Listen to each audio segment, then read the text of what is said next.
Prosecutors in the first ever criminal trial of a former U.S. president rested their case on Monday after defense attorneys finished an intense cross-examination of the state's star witness, Donald Trump's one-time personal lawyer, Michael Cohen. Cohen admitted to stealing money from Trump's company, pocketing funds owed to a tech firm unconnected to Trump's trial.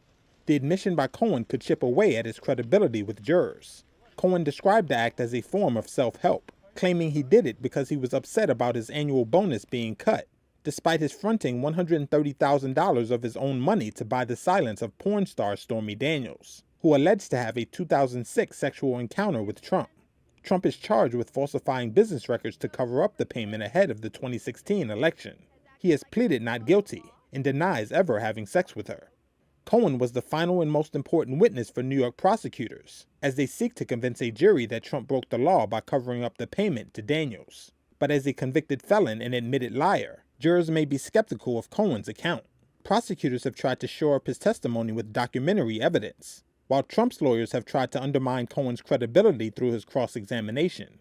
Meanwhile, it is still unclear whether Trump himself will take the witness stand. It's always risky to testify in a criminal case as a defendant. Nima Rahmani is a former federal prosecutor and president of West Coast Trial Lawyers. Trump has testified twice before, first in the Jean Carroll defamation case, the second case, and of course in the New York civil fraud case. And both times it cost him dearly. In a case like this, when it really comes down to the defendant's credibility, whether the affair happened and whether the payments were actually for legal expenses as opposed to reimbursement for hush money, all eyes will be on Donald Trump, not just in the courtroom, but across America.